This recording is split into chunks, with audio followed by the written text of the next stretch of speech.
Սուրբ Պայսիոս Աթոսացի հոգևոր պայքար մտքի հանդեպ վստահությունը հոգեբանական խնդիրներ է առաջացնում։ Հայր, երբ մարդը մտածում է, թե բոլորն իրենով են զբաղված, ինչպես պետք է ազատվի այդ մտքից։ Դա սատանայից է, որ գալիս է հիվանդացնելու համար։ Պետք է անդարբեր լինել եւ ընդհանրապես չհավատալ այդ մտածումին։ Օրինակ, կասկածամիտ մարդը, երբ տեսնում է իր ծանոթներից մեկին ուրիշի հետ շշուկով խոսելիս, մտածում է. «Իմ մասին են խոսում, չէի սպասում նրանից», մինչդեռ նրանք ուրիշ թեմայի են շոշափում։ Եվ եթե ուշիմ չի լինում,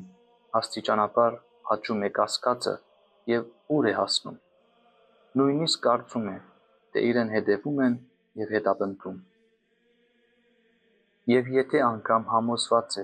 որ ուրիշներն իրենով են զբաղված, պետք է իմանա, որ դրանք էլ սատանան է կազմակերպել, որպեսզի մոլորեցնի նրան։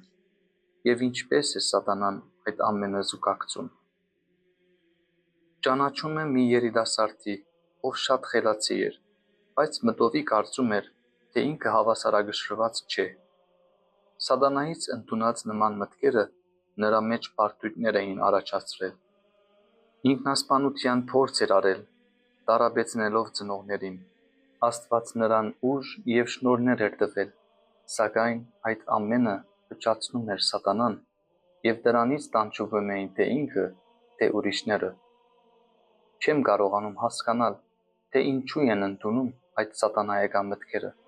եւ իրենց կյանքը տանջանք են դարձնում։ Նույնիսկ դա վերագրում են Աստծուն, մոռանալով, թե նա ինչքան շատ է մեզ օրհնում եւ սիրում։ Այդպիսի մարդուն ինչքան էլ ասես, օգուտ չունի, միայն գոհոգնես, եթե չդադարի հավատալ սատանայական խորհուրդներին։ Հայր, զգացմունքային մարդը հոգեպես տկար եւ հիվանդ է։ Ոչ, բադբախնդրությունն ու զգացմունքայնությունը բնադուր շնորհներ են, սակայն ցավոք սատանային հաջողվում է դրանք շահագործել։ Զգացմունքային մարդուն հաճախ այնպես է շեղում եւ ուռճացնում երևույթները, որ նա չկարողանա որևէ դժվարություն փոքրի շատ է տանել, եւ մարդը գկում է դժվարության տակ, հուսալքվում, վշտանում է եւ ի վերջո հաշմանդամ դառնում։ Եթե արժևորի ժառանգական զգացմունքայնությունը, երկինքը կնվաճի։ Եթե թողնի, որ սատանան այն շահագործի, իզուր կգորչի։ Որովհետև եթե մարդը չի արժևորում իր շնորհները, դրանք վատնում է սատանան։ Այդ կերպ Աստծո շնորհները հոդս են ցնդում։ Աստծուն երախտապարտ լինելու փոխարեն ամեն ինչ հակառակ է հասկանում։ Երբ թյուրասկաց մարդը հավատում է իր մտքին, կարող է ընկնել նույնիսկ հոգեբուժարան։